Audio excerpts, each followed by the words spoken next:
Good morning, students. Today we are going to start a new chapter, genetics. Already we have completed remaining chapters, everything. Chapter 2, unit 7 we didn't complete, isn't it? So genetics, what is meant by genetics? It is nothing but the study of science, how the character and traits are transmitted from the one generation to their offsprings.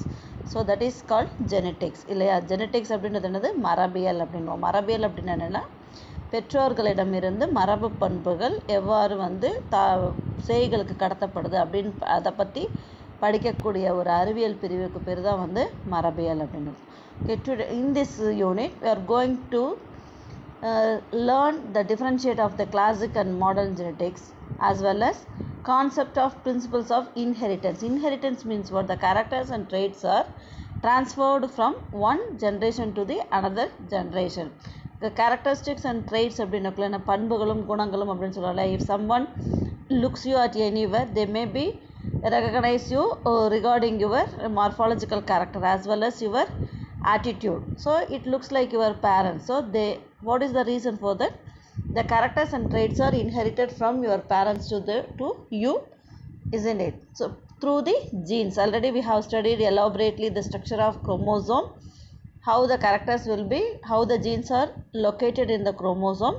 So the gene is the only responsible factor which is used to transfer the characters from their parents one generation to the another generation, isn't it?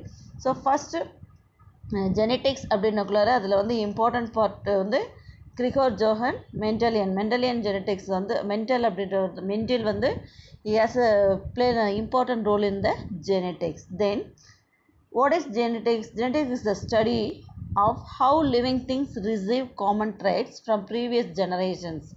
So past 15 years genetics only the science which is known to the characters and traits are transferred from one generation to another generation. The scientific and technological advances in genetics have transformed so in this agriculture, medicine and forensic science, etc. So how the characteristics are not only the human beings and animals, the characteristics how it will be transferred from the one generation to the another generation. Regarding this it will be play an important role in the agriculture field, medicine and forensic science also. So genetics அப்படின்னுக்குள்ளார it is a branch of biological science which deals with the mechanism of transmission of characters from parents to offsprings. Okay, so இது என்ன அப்படின்னா பெற்றோர்களிடமிருந்து பண்புகளும் குணநலன்களும் எவ்வாறு அவர்களுடைய அடுத்த தலைமுறைக்கு கடத்தப்படுது அப்படின்றத படிக்கக்கூடிய ஒரு அறிவியல் பிரிவு தான் என்னது மரபியல். ஓகே, ஸோ ஜெனட்டிக்ஸ் அப்படின்னா என்னது? The science of heredity. Heredity அப்படின்றத நம்ம சொல்கிறோம் இல்லையா, இது some diseases are heredity, some common disorders இருந்தது, இல்லை காமன் டிசீஸ் இருந்தது, இல்லை ஒரு சிலரை பார்த்தோம் அப்படின்னாவே அவங்களோட மார்ஃபாலஜிக்கல் கேரக்டராக இருக்கட்டும், இல்லை அது ஆட்டிடியூடாக இருக்கட்டும், every thing will be transferred. அது ஒரு ஜென்ரேஷன்லேருந்து அடுத்த ஜென்ரேஷனுக்கு அப்படியே மாறிக்கிட்டே இருக்கும். அதுதான் என்னது? Heredity. Okay, the term genetics was introduced by V Bateson in 1906. So இந்த ஜெனட்டிக்ஸ் அப்படின்ற வார்த்தையை முதல்ல இன்ட்ரடியூஸ் பண்ணது யார்? Bateson in 1906. The four major sub-disciplines of genetics are, so அதில் என்னென்ன சப்டிவிஷன்ஸ் இருக்குது அப்படின்னா, see here, transmission genetics, that is classical genetics, molecular genetics, population genetics and quantitative genetics. In this unit we are going to see about the classical genetics. Okay, so classical genetics அப்படின்றது என்னென்னா, it deals with the transmission of genes from parents to offsprings. The foundation of classical genetics came from the study of hereditary behavior of 7 genes by Gregor Mendel. So நம்ம ஏற்கனவே father of genetics அப்படின்னாவே யார் சொல்லுவோம்? Gregor Johann mental. அவர் தான் என்ன பண்ணுறாரு? he has done his experiment in the garden pea plant. In that garden pea plant he has taken the 7 contrasting character for his experiment, and due to that during the experiment period he proved that the characters and traits are transferred from parents to their offspring. So to learn that only classical genetics. Okay, then molecular genetics is nothing but It deals with the structure and function of a gene at a molecular level. So gene அப்படின்னக்குள்ள நம்மளுக்கு என்ன சொல்கிறோம், molecular level அப்படின்னக்குள்ள we may studied already the structure of DNA, RNA, everything. So DNA அப்படின்னக்குள்ள என்னது, it is made up of polynucleotide. How the structures will be modified அப்படின்றத ஃபங்க்ஷனும் அந்த ஸ்ட்ரக்சரும் molecular level அப்படின்னக்குள்ள the sequence of nucleotide and nucleosides பற்றி படிக்கக்கூடியது தான் வந்து என்னது molecular genetics. Next, population genetics is nothing but deals with hereditary in groups of individuals for traits which is determined by a few genes. So deals with the heredity in groups of individuals. Population அப்படின்றது என்னது, individual characteristics இல்லையா. So அந்த individual heredity characteristics வந்து how it will be determined. We know that each and every gene is responsible for each and every characteristic. So how the characters are transmitted from the generation to the another generation, that will be how it will be transferred in the group of individuals அப்படின்றத படிக்கிறதா வந்து என்னது population genetics. Next, quantitative genetics. Quantitative genetics is nothing but it deals with hereditary of traits in groups of individuals where the traits are governed by many genes simultaneously. அதாவது ஒரு குறிப்பிட்ட பண்புகள் இருக்கு இல்லையா, குணகம் ட்ரைட்ஸ் அப்படின்னா குணநலன்கள் இருக்கு இல்லையா, அந்த குறிப்பிட்ட குணநலன்கள் வந்து எப்படி வந்து மெனி ஜீன்ஸ் ஒரு பல ஜீன்கள் வந்து ஒரே நேரத்தில் சைமல்டேனியஸாக how it will be controlled the characteristics. அந்த தான் வந்து குவான்டிடேட்டிவ்.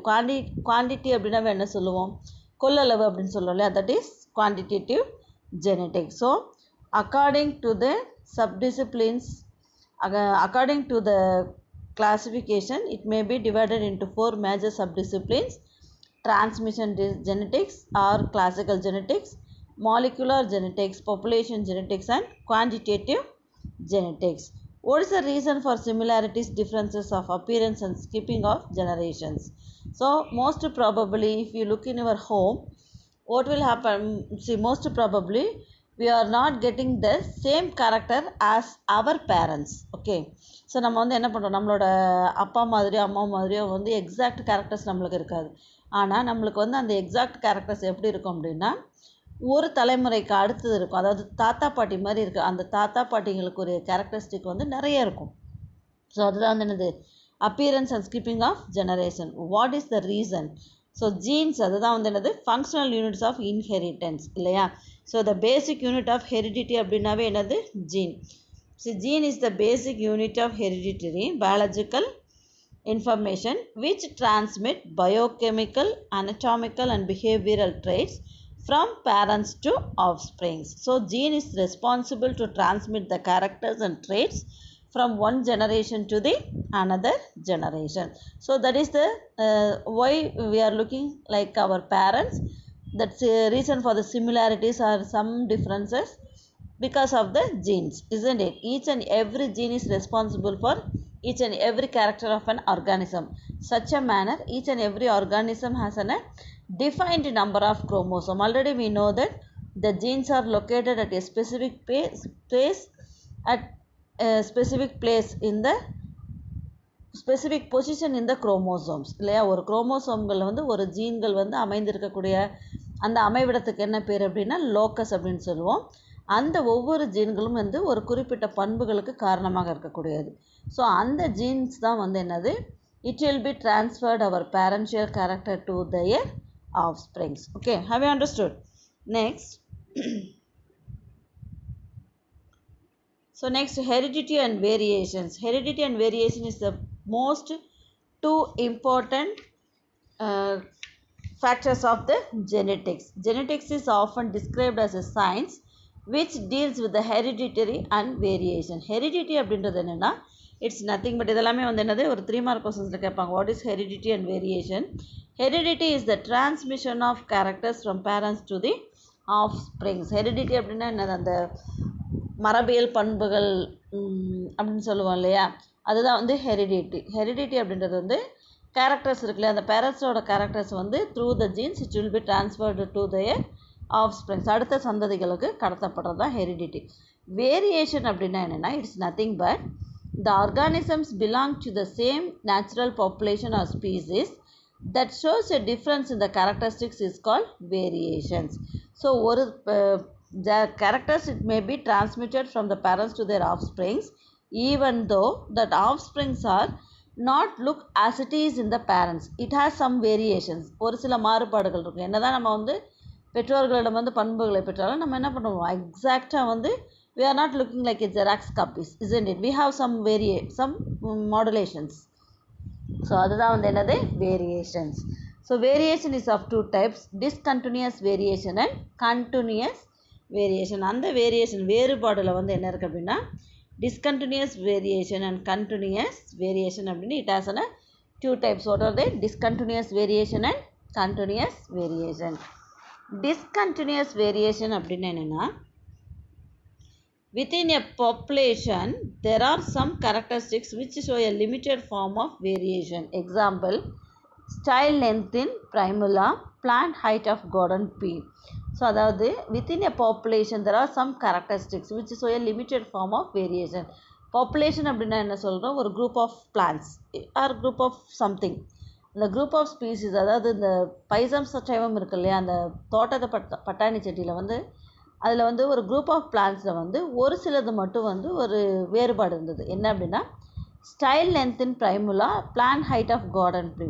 அதாவது அந்த ஒரு கார்டன் நிறைய அந்த கார்டன் ட்ரீ பிளான்ட் இருந்தாலும் ஒரு சில தாவரங்கள் அதோட ஹைட் வந்து some plants are dwarf in condition, some plants are very tall in condition. அதே மாதிரி ஸ்டைல் லென்த், ஸ்டைல் அப்படின்றது ஆந்தர் ஸ்டைல் இருக்கு இல்லையா, ஸ்டேமன்ஸில் இருக்கக்கூடிய அந்த ஸ்டைல் லென்த் வந்து அதாவது மார்ஃபாலஜியில் 11th நம்ம படித்தோம் இல்லையா, டைடினாமஸ் டெட்ராடினாமஸ்லாம் படித்தோம் இல்லையா. ஸோ அந்த மாதிரி அதோட லென்த் ஆஃப் ஸ்டைல் லென்த் வந்து it may be varied in the primula.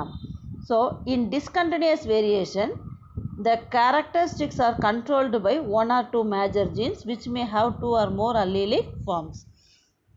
So இது ஏன் இந்த டிஸ்கண்டினியூஸ் வேரியேஷன்ஸில் இன்னும் என்ன இருக்குது அப்படின்னா, கேரக்டர்ஸ் இருக்கு இல்லையா, அந்த கேரக்டர்ஸ் வந்து அந்த it may be the exposed characters. That exposed characters are controlled by one or two major genes. It is not controlled by even a single gene. It may be controlled by one or two major genes which may have two or more allelic forms. These variations are genetically determined by inheritance factors. Factor is nothing but from the beginning the genes are called as factors. Individuals produced by this variation show differences without any intermediate form between them and there is no overlapping between the two phenotypes. அதாவது ஒவ்வொரு தாவரங்களும் தனித்தனியாக இருக்கும் பொழுது என்னாகும், இந்த variations எப்போ நம்மளுக்கு தெரியும் அப்படின்னா, இப்போ குரூப் ஆஃப் பிளான்ஸ் இருக்கும் பொழுது தான் நம்மளுக்கு தெரியும். இப்போ ஒரு 15 or 20 பீ பிளான்ஸ் இருக்குது அப்படின்னா அதில் 2 மட்டும் வந்து ரொம்ப ஹைட்டாகவோ அல்லது 2 மட்டும் ரொம்ப குட்டையாக இருக்கும் பொழுது we know that variations that will not be exposed in the within any intermediate form between them and there is no overlapping between the two phenotypes. அது தனியாக இருக்கும் பொழுது என்ன இருக்காது, அந்த வேரியேஷன்ஸ் வந்து நம்மளுக்கு தெரியாது இல்லையா.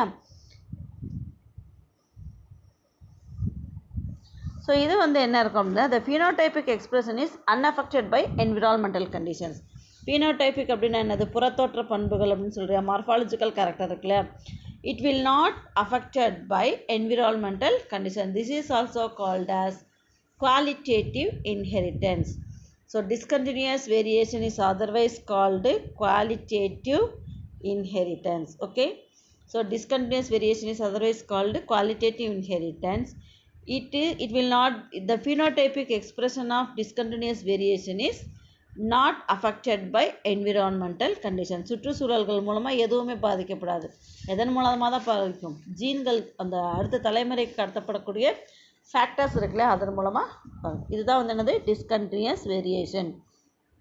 These heredity and variation types of variation 5 mark questions. Okay, next continuous variation. The continuous variation அப்படின்றது என்னன்னா, this variation may be due to the combining effects of environmental and genetic factor. Discontinuous variation occurs only it is possible genetic factor, அதாவது அந்த genetic factors மட்டும்தான் அதுக்கு காரணமாக இருக்கும். Discontinues வேரியேஷனுக்கு environmental condition எந்த விதத்துலையும் அதுக்கு காரணமாக இருக்காது. ஆனால் கண்டினியூஸ் வேரியேஷன்ஸ்க்கு காரணம் என்ன அப்படின்னா, it's a combined effect of environmental and genetic factors. In a population, most of the characteristics exhibit a complete gradation from one extreme to the other without any break. Inheritance of phenotype is determined by the combined effects of many genes. இதில் வந்து என்ன இருக்கும் அப்படின்னா variation, இந்த வேறுபாடுகள் வந்து என்ன இருக்கும் அப்படின்னா சூழ்நிலையிலையும் மரபு காரணிகள் ரெண்டுமே சேர்ந்து தான் வந்து அந்த வேறுபாடுகளை வந்து தீர்மானிக்கிறதா இருக்கும். ஸோ இது முழுதும் என்ன இருக்கும் அப்படின்னா ஒரு நிலையிலேருந்து இன்னொரு நிலை வரைக்கும் எந்த வித தடையும் இல்லாமல் என்ன ஆகும், இட் வில் பி எக்ஸ்போஸ்டு. அதே மாதிரி இந்த பினோடைபிக் கேரக்டர்ஸ் வந்து என்ன இருக்கும் அப்படின்னா it may be controlled by many genes as well as environmental factors also. Okay, so இதுக்கு இன்னொரு பேர் என்ன அப்படின்னா it is otherwise called, this is also known as quantitative inheritance. Example, human height and also skin color. Qualitative அப்படின்றது discontinuous variation, quantitative inheritance வந்து continuous variation. அதுக்கு example human height and skin color. Human height and skin color, it may be affected by the environmental condition as well as the genetic factor. Okay, so இதுதான் வந்து என்னது, there are two types of variation, discontinuous variation and continuous variation. What are the importance of variations? இந்த வேறுபாடுதலோட முக்கியத்துவம் என்ன அப்படின்னா variation makes some individuals better fitted in the struggle for existence. அதாவது ஒரு சில உயிர்களில் வந்து என்ன பண்ணும், இந்த வேறுபாடுகள் இருக்குது இல்லையா, அந்த வேறுபாடு வந்து அந்த பர்டிகுலர் ஸ்பீசிஸ் வந்து எக்ஸிஸ்ட் ஆகாமல் ஸ்ட்ரகிள் பண்ணுறதுக்கு யூஸ் ஆகும். அதாவது அந்த சூழ்நிலையோடு போராடி அதோட அந்த உயிரினத்தை வந்து தக்க வைத்துக்கொள்ள பயன்படும். அதே மாதிரி they help the individuals to adapt themselves to the changing environment. So according to the environmental change, the species may be adapt themselves. So by the variations, the வேறுபாடு அடையிறது, ஏன்னா environmental factor also affecting the variation. இந்த discontinuous continuous variations படித்தோம் இல்லையா, so continuous வேரியேஷனுக்கு என்ன காரணம், environmental factor அப்படின்னு சொன்னோம். ஸோ அந்த மாதிரி என்விரான்மெண்டல் ஃபேக்டர் மூலமாக கண்டினியூஸ் வேரியேஷன் ஏற்படும் பொழுது என்விரான்மெண்டல் சேஞ்ச் ஆக அந்த பர்டிகுலர் ஸ்பீசிஸ் என்ன ஆகும், அந்த என்விரான்மெண்ட்டுக்கு தகுந்த மாதிரி அதை வந்து அடாப்ட் பண்ணிக்கும். Then it provides a genetic material for natural selections. So natural selection, இயற்கை தேர்வுகளுக்கு தேவையான மரபியல் பண்புகளை வந்து இது வெளிப்படுத்தக்கூடியதாக இருக்கும். அதே மாதிரி variations allow breeders to improve better yield, quicker growth, increased resistance and lesser input. இந்த வேரியேஷன்ஸ் வந்து என்ன ஆகும் அப்படின்னா ப்ரீடர்ஸ், இந்த தாவர பயிர் பெருக்க வல்லுநர்களுக்கு வந்து better quality and quantity food கிராப்ஸை ப்ரொடியூஸ் பண்ணுறதுக்கும், quicker growth and increased resistant lesser input, அதாவது resistant highly resistant powered plant கிராப்ஸும் அதே மாதிரி ஃபாஸ்ட் க்ரோயிங் பிளான்ஸ் உருவாக்குறதுக்கு பயன்படும். ஓகேவா, they constitute the raw materials for evolutions. So இது வந்து இந்த வேரியேஷன்ஸ் இருக்கிறனால எவல்யூஷன் அப்படின்னா பரிணாமத்தில் பல மாற்றங்கள் ஏற்படுவதற்கு ஒரு மூலப்பொருளாக இருக்கும். ஓகேவா, so this is called variation and its type, importance of variation. Next Mendelism.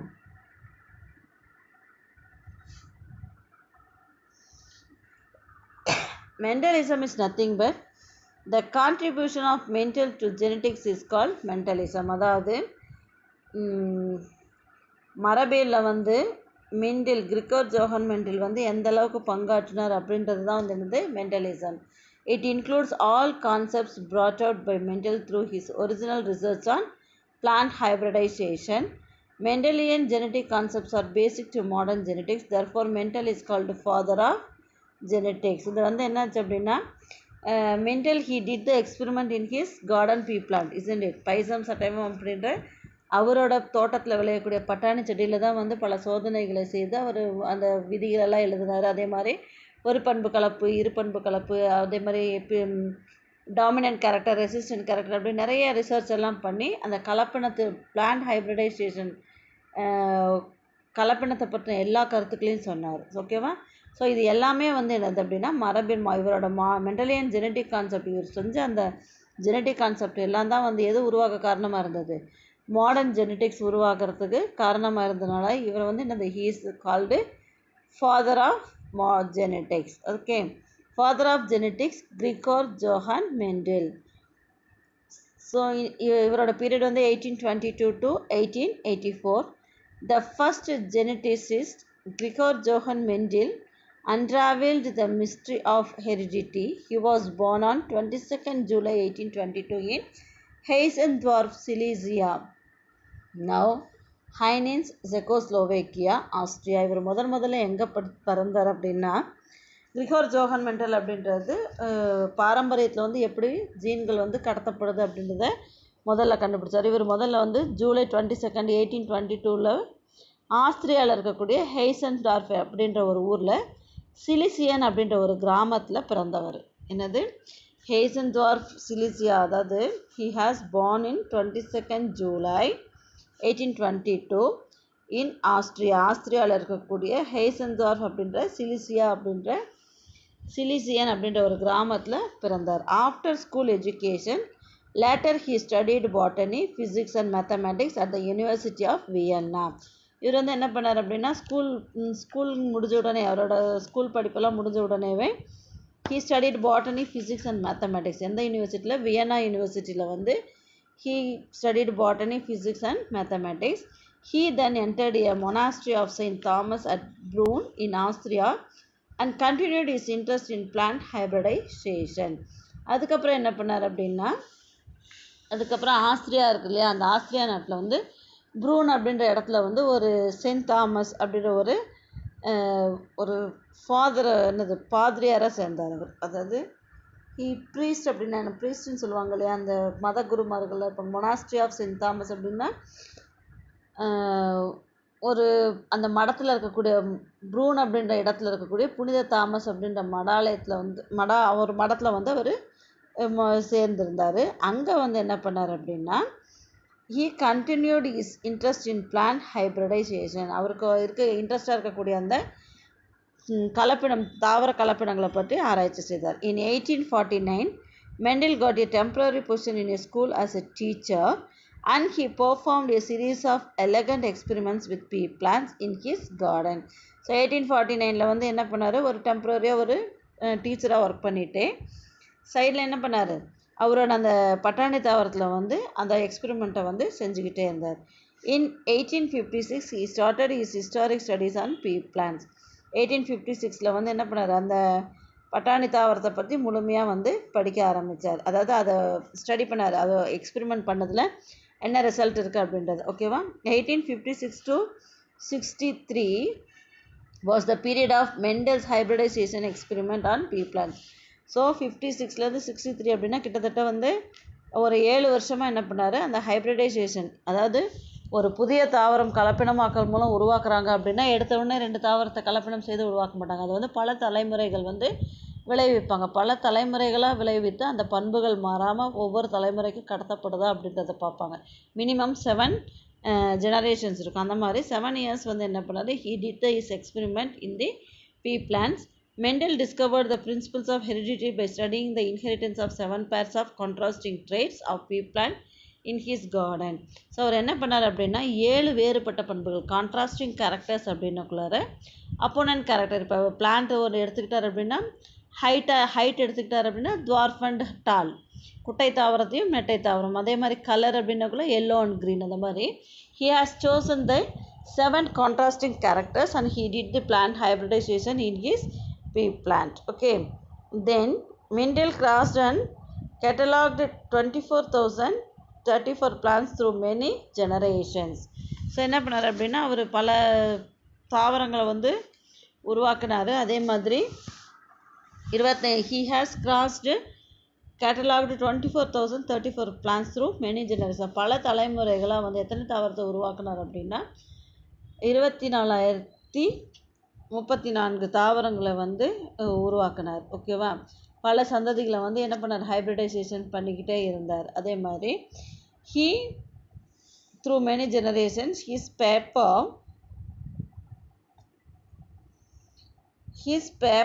entitled Experiments on Plant Hybrids was presented and published in the Proceedings of the Brunn Society of Natural History in 1866. அவர் எழுதின அந்த அவர் ஆராய்ச்சி செய்த அந்த தாவரங்கள்லாம் வந்து என்ன பண்ணார் அப்படின்னா ஒரு புக்காக வெளியிட்டார். ஒரு பேப்பர் போடுவாங்க. எப்பயுமே வந்து தீசிஸ் எழுதுனாங்க அப்படின்னா நீ எம்ஃபில்லாம் பண்ணினா ஒரு பேப்பர் சப்மிட் பண்ணுவேன்.